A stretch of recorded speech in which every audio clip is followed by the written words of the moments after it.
The Poetry Center, bringing poetry to Patterson since 1980 at Passaic County Community College.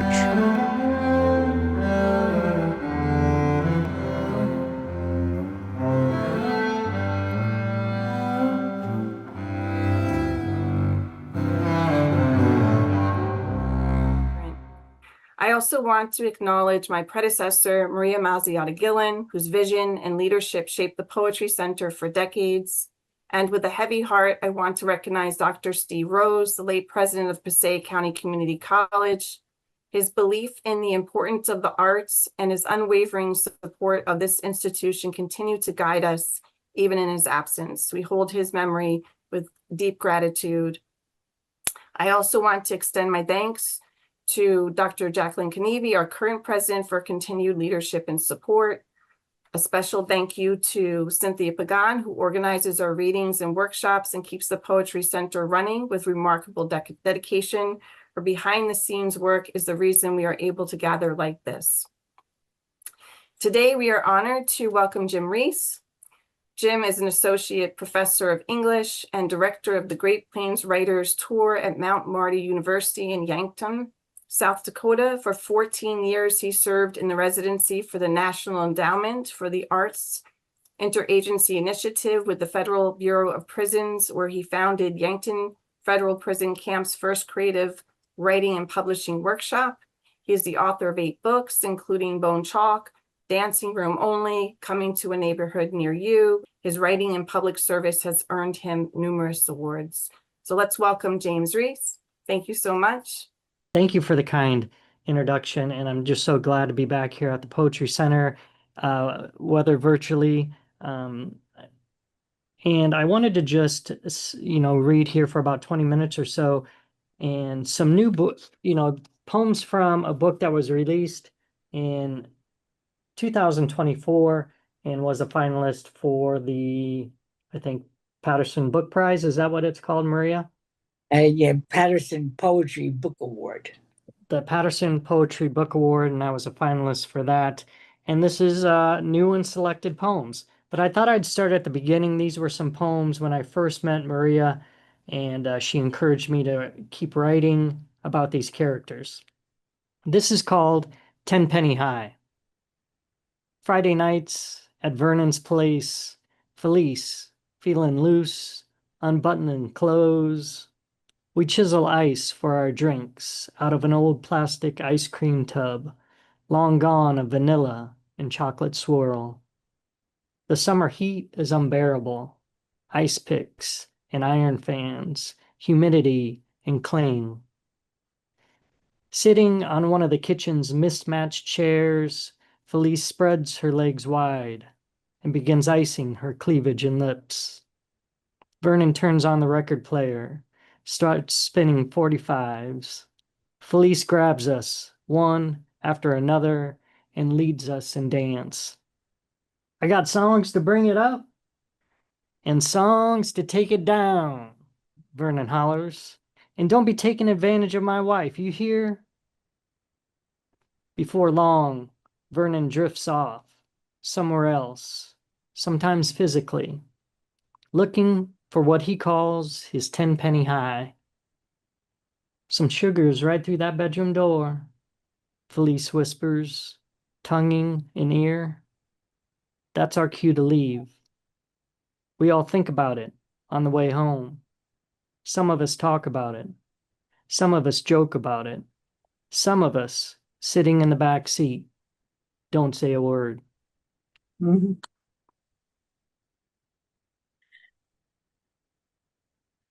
Here's another one from Vernon's place.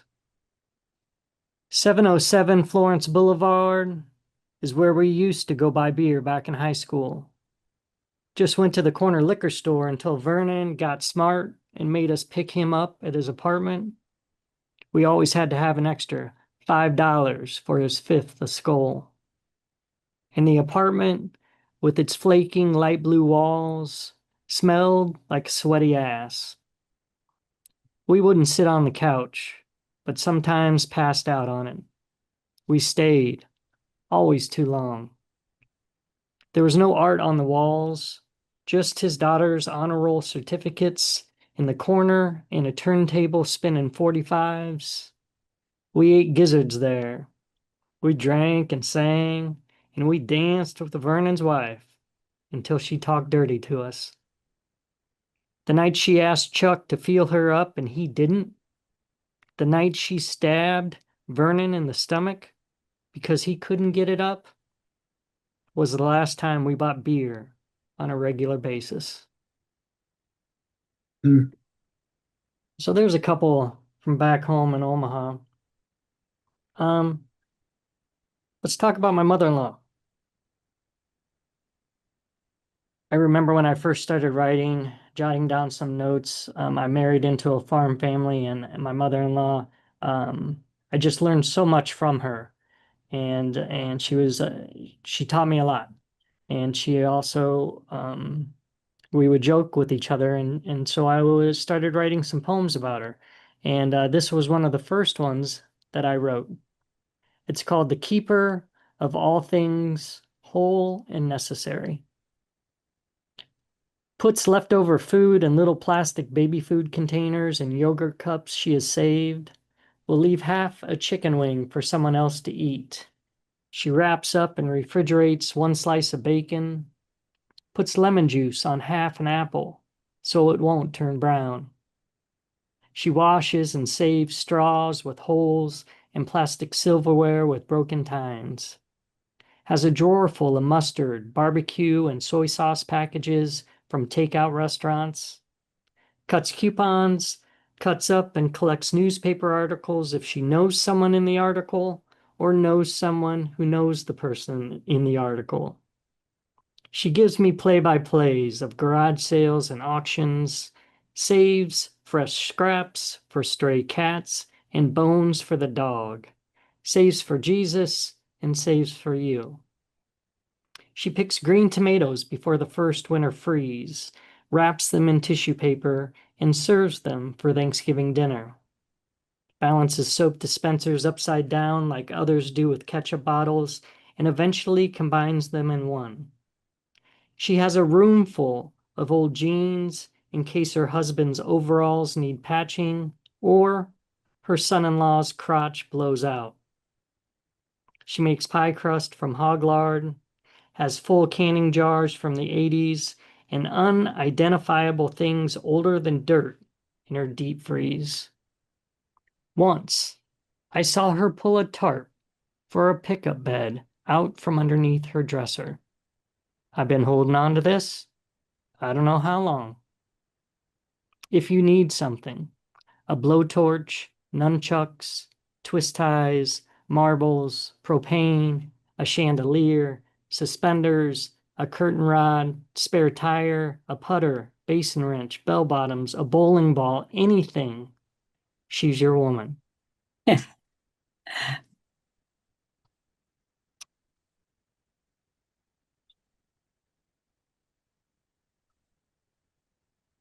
Here's one, the title poem from the book Ghost on Third. At dusk, with my it's called Ghost on Third, excuse me. At dusk, with my grandpa Cecil and his soothsayer fishing buddy Russ, I am on all fours hunting crawlers. They hold flashlights and PBRs as I wait with my tweezer fingers to attack. Don't let go, Junior, one says. That's a keeper, all right. I follow the light beams back and forth, attack, squeeze, and pull, until the nightcrawler gives or splits in two. Grandpa, it's 25 years later, and I'm half a world away. You, skinny as hospital tissue, lying in a nursing home bed. Me on my knees, crawling in garden rows, searching for crawlers, engulfed in dirt, bull snake, and mosquito. The last time we fished, I had to ask for help to lift you from the boat onto the dock. Bluegills and bass gone to grass carp the size of Harleys. This will never end. I will take the girls. I will tell them about the fish hook in my mother's head, how I saved you from jumping overboard, how we hammered fish for years. Sleep, Grandpa, sleep. You are the ghost on third, and I'm sending you home.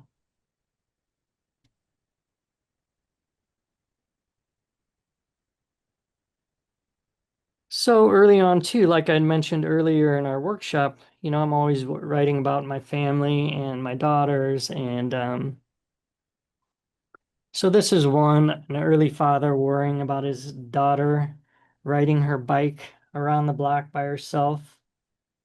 This is called The Day Before You Broke Your Wrist on the Monkey Bars. You scream at me over the roar of the mower. You want to ride your bike around the block by yourself. Here in this tiny town, our street turns to gravel 4 houses away. I look up the road and back to you. Kill the engine, tell you not to talk to any strangers, and I swallow hard. I know this is one small step, one I won't soon forget. You, Willow, pedaling away, leaning into the sidewalk's awkward tilt, training wheels aching to be free. I cut 5 rows of fescue, back and forth and pause to see if I can spot you through houses, rounding the block. I think 2 words, bedrock and believe. I keep mowing. Soon you appear, pushing your bike through the neighbor's lawn. You want a drink and to go again, alone. When I finish the yard and put the mower in the shed, I watch you grab each rung of the monkey bars. 1, 2, 3, 4, 5.5 years old. Back and forth, reaching, grabbing, holding yourself in midair without our help. Uh,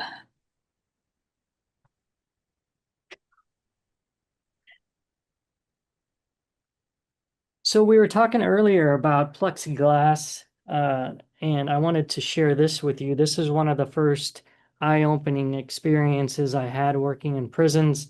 When I first started working out of prison, I was really more interested in my ego and telling everybody I was working in prisons, and I was able to go to San Quentin and some of these other notorious prisons to learn art and writing and different things to then bring back to my community and incorporate in my classes.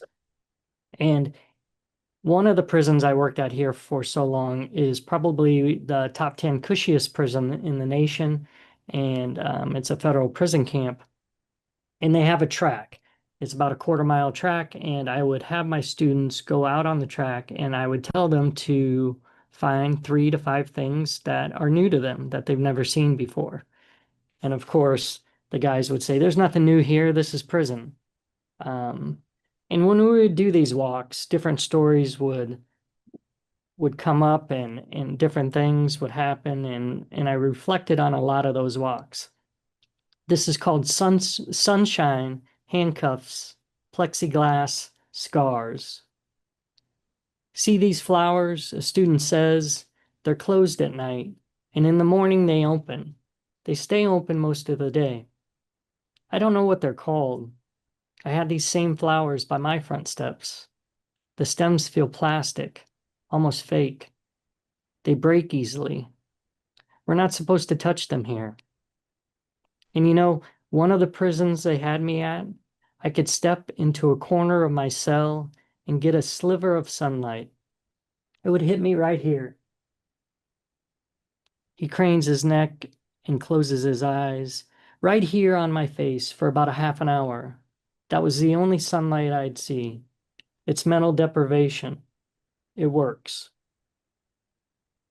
Hell, most guards don't know what you're in for. They don't care. We were loaded on a 747 one winter and we were standing on the tarmac without any jackets, a bunch of us. Just a t-shirt and orange pants, no socks, no shoes. They had our legs chained at the ankle so tight, I was bleeding all over my feet, and they were freezing. Scars are still here. He puts his leg onto a bench and pulls down his sock to show me. You know, I'm no killer or sicko. My whole stint that got me here lasted only 5 months. That's how long it took me to hit bottom. Hanging out with some terrible people I thought were my friends, and I backslid down the whole way that fast. Meth will eat you up. 15 years, I'll be down for an addiction I couldn't shake, could have never imagined.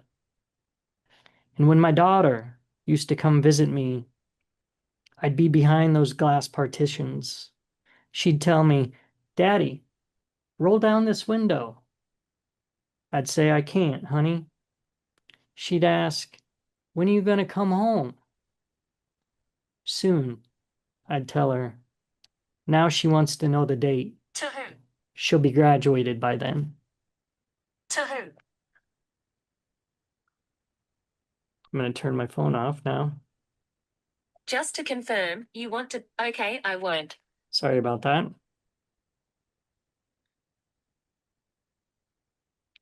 So that was a real eye-opener to me. And then I heard multiple stories like that. And addiction, you don't throw a person in jail who has an illness. And if according to the American Medical Association, addiction is an illness and should be treated just like diabetes or cancer. 30 days in a rehab center will not fix somebody who has a serious methamphetamine problem or other problems. It often takes a lot longer than that. All right, what time have we got here? So I've got about 9 minutes. I do want to make sure I read the title poem of this book, which is Dancing Room Only. Let me read two about baseball and softball, actually, and about my daughters. This is called Thunder and Lightning. It's tourney time, and my daughter Willow has scored her second run this season. The next batter makes out number 3. Team Thunder hits the field as I strap the catcher's gear onto one of the unlucky players. She's already drenched. It's 90 degrees. Muggy as all get out. A storm brewing. My wife is in the stands making faces at me, which is always a good sign. And our other daughter, Paige, is chasing ground squirrels with the other kids too young to play. I'm helping coach and keep score with 2 other fathers as the girls open up their first can of whoop-ass against the opposing team. "We fetchin' or catchin' here, girls?" the 8-year-old third baseman hollers. And 1, 2, 3, we are back to the top of our lineup, and the chatter begins. "Can you turn around like Michael Jackson, break down like Britney Spears, shake it off like salt and pepper? No, you can't." And with cheeks full of sunflower seeds, these girls are starting to gel. How beautiful it is to see them come together as a team, discovering the beauty of the game before it's ruined by adults. Tonight, after ice cream, I water the red maple, the first tree we've ever planted. The girls run and chase fireflies, and when they catch one, they can't help but hold it hostage and pull its wings. "I just can't stand to see it suffer," Willow says. She grabs the hose and begins drowning the thing. Soon enough, they are off for a new adventure. As I watch my new as seen on TV pocket hose ravel itself into a ball, I catch a glimpse of what's left of the firefly, its cold light smeared on cement.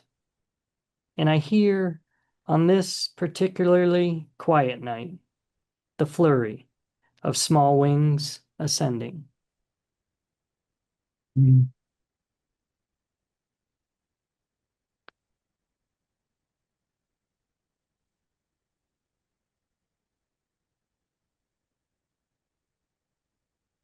It's spring again, so let me read you this one. And we'll go back. It's called Honey-Do List. Shirtless, the men in the neighborhood put down the remotes, sit upright in their recliners, and come out of hibernation.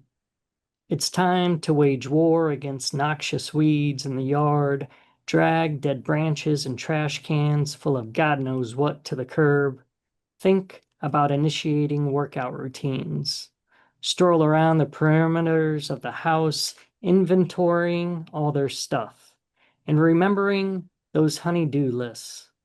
Take the holiday lights down, recycle the beer cans, replant the garden, repair the leaky faucet, replace the window, do something with their no-shave November beards, which are old and itchy. They are acutely aware of the smell of grill smoke and Roundup weed killer in the air, the feeling of fertilizer pellets in the soles of their shoes. The neighborhood is green again. The men buy new razors and take hedge clippers and chainsaws from the top shelves of their garages. Running out of things to cut down is a pressing dilemma for the American male. They stretch out their favorite t-shirts, pulling them down over their stomachs as they bend for a few air squats. They floss teeth, brush grill grates, windows open, Harley's humming. It's spring in suburbia. Women run out in sunglasses and spandex, showing off the first skin of spring. The men pacing and ready to clear paths, sucking in their guts, taking deep breaths, already lying to themselves. Hmm. I have, I suppose, time for two more. This one is called This Isn't Dress Rehearsal. It's 53 degrees this afternoon. Tomorrow time will spring ahead. In 5 minutes, the still obnoxiously loud grade school bell will alarm the neighborhood. In line at the chain link fence with some other fathers who have shown up, I'm waiting for you, my daughters. Today, recess should never end. In 2 months, one of you will leave this place for middle school. The other will ascend to second grade. Some things never change. I claw my fingers into the chain link that seems so much shorter now. I see the tire swing, basketball hoop without a net, blacktop and worn tetherball. I'm not old enough to wish I were back in your shoes, not with the math homework you're assigned. But there's the aching for some of that freedom. And maybe that's why none of the fathers standing here say a word. When I shared the rough draft of this poem in class, a prisoner said, "That's one fence I never minded being behind." Girls, do you know how much I'm going to miss these days? This magical moment on all our faces when we see each other between these boundaries, waiting to go home.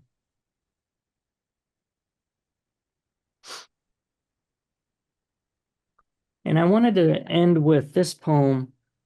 It's called Dancing Room Only. And actually, it was the winner of the Allen Ginsberg Award, I believe, around 2018. Yes, that's what it says up there on the wall. And it is the title book or title poem, title of the new book, New and Selected Poems. And it came out from New York Quarterly Books. And I would like to thank Amanda Bradley and Raymond Hammond for believing in my work, and for Maria, who gave me my first shot to come out east and read and present at the Distinguished Poetry Center, and who continues to believe in my work and help me. So thank you for that. And this poem is Dancing Room Only. One of those first Friday nights, staring at my inadequate paycheck, I couldn't stop shaking. The bills were due, and I wasn't holding enough in my hands. This was 20 years ago, 11th and E Street, where we moved from college to careers, small town to city. I can still see the dim lights of that shoebox of an apartment. One old Murphy bed closet that held everything we owned, where we hid our useless college degrees and hung your brand new wedding dress, our used college textbooks and dual copies of Beloved and Crime and Punishment, our wool socks snagging on the splintered wooden floor. The uninsulated plaster walls ached with the wind. Water pipes popped and gurgled in the cold. Such character, I thought, with its scone wall lights and clawfoot tub, sirens, and another aimless wanderer outside on the street, sounds that never turned off. Did we really hate the woman upstairs who partied late nights after her bar shift? I questioned my own bohemian lifestyle, the one I had read so much about, where pain and suffering were part of the process. Me, a wannabe writer who hadn't done much yet, pleading with the day shift manager for $7.50 an hour. I'd made more money in high school telemarketing Omaha Steaks than I did with a college degree. We sat at our first computer in a porch room that wasn't heated, typing resumes, trying to type poetry, our story and their story, our graduate school applications. Always that throb of my heart in my eyelids that I just wanted to turn off. Voices rattling in my head, waking me most nights in a hot sweat, the hellish nightmare that was my life. Working in a warehouse, maintaining an optical character reader, sorting endless flats, smothered in meter machines. Some nights, I still see myself sitting on that floral, yellow and green, hand-me-down couch. My body sunk in defeat, the couch engulfing me, my head in my hands. I see you standing there, radiant, confident that we would get by. And maybe that was the night I started to believe that even with all my dreams and disillusionment, it would work. You and me, the faith you had in me picked me up like it's done so many times. I can't remember the words you spoke as you turned us to the door, took that antique doorknob and opened it. Later, we walked downtown into the Zoo Bar nightlife and danced our blues and my shame away. How little we seemed to have back then. How much love we've surrounded ourselves with now. How we continue to push through the crowd.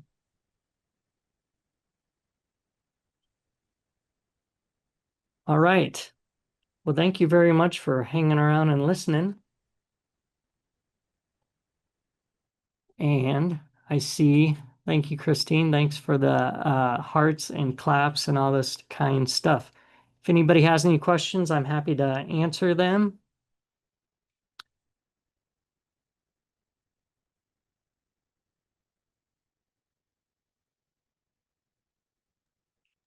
Maria, I think you're muted. Okay. What I was saying, Jim, is I can't tell whether I'm muted or unmuted. So kindly somebody sent me a message saying I was still muted. I loved it. It was wonderful. You really fulfill my faith in you. And